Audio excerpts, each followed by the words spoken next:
Berkumpul dengan keluarga dan sanak saudara rasanya sudah menjadi agenda wajib di setiap hari raya. Meski beberapa tahun belakang ini pemerintah melarang mudik lebaran untuk menekan angka penyebaran virus COVID-19 yang seringkali melonjak setelah libur panjang.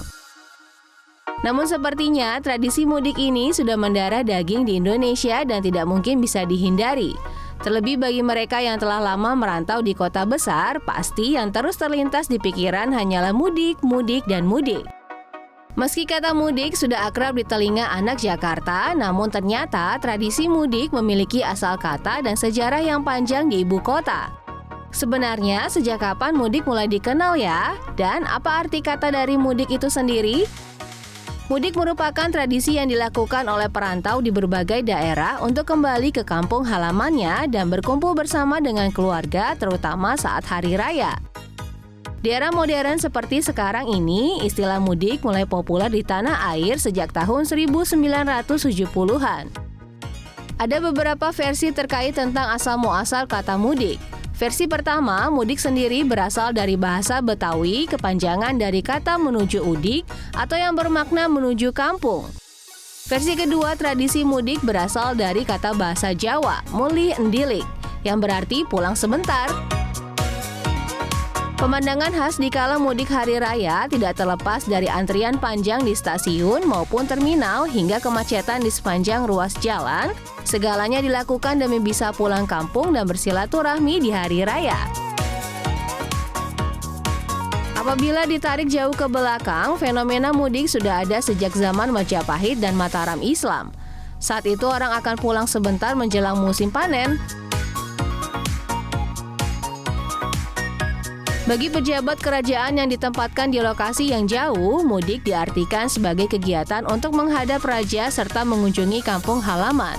Ketika pengaruh Islam mulai masuk Nusantara sekitar abad ke-12, tradisi ini sering dijalankan ketika mendekati hari raya. Ada perbedaan antara tradisi mudik dahulu dengan mudik zaman sekarang. Di zaman dulu, mudik dilakukan secara natural untuk mengunjungi dan berkumpul dengan keluarga. Sedangkan di era sekarang, perantau yang mudik juga memiliki tujuan lain, yaitu sebagai bentuk eksistensi diri. Selain itu, tradisi mudik juga identik dengan ibu kota kolonial Batavia. Batavia menjadi pusat transmigrasi yang mendorong warga untuk mengadu nasib. Tak hanya itu, tersangka di balik ramainya kota-kota besar adalah tingkat urbanisasi yang tinggi.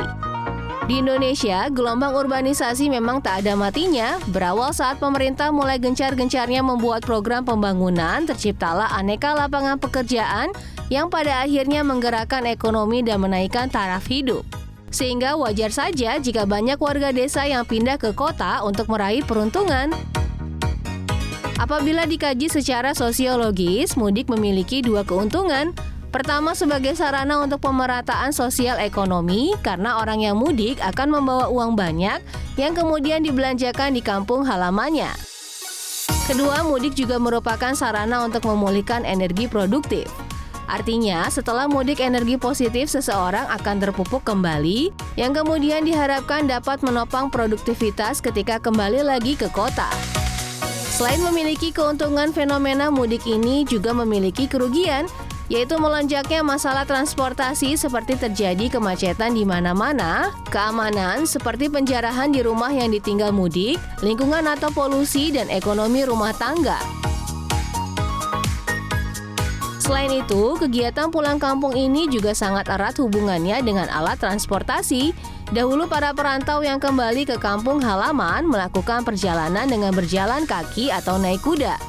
Namun mulai memasuki era baru, moda transportasi bertenaga mesin mulai diandalkan untuk melakukan perjalanan.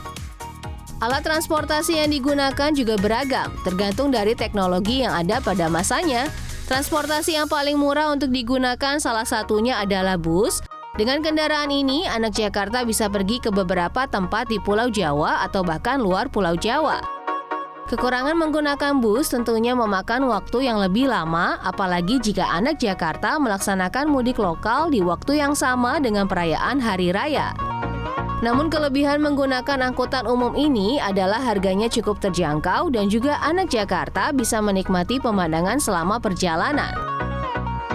Jika anak Jakarta memiliki biaya lebih dan ingin waktu perjalanan lebih singkat serta menjangkau area yang lebih luas, pesawat terbang adalah pilihan yang tepat. Kelebihan dari penggunaan pesawat terbang adalah waktu tempuh yang lebih cepat, lebih hemat tenaga, dan juga memiliki akses yang lebih mudah. Kekurangannya tentu saja terkait dengan harga yang mampu merogoh kocek dalam, apalagi jika anak Jakarta membelinya saat berdekatan dengan hari Lebaran. Selanjutnya ada kereta api.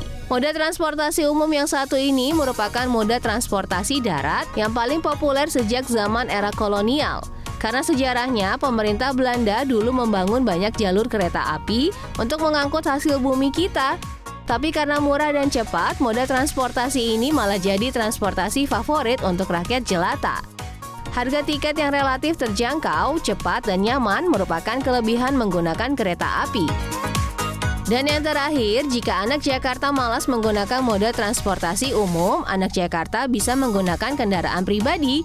Kini tradisi mudik menjadi cara untuk menjaga sejarah dan hubungan dengan kampung halaman agar tetap lestari. Jadi, kemana nih anak Jakarta mau mudik tahun ini dan naik apa?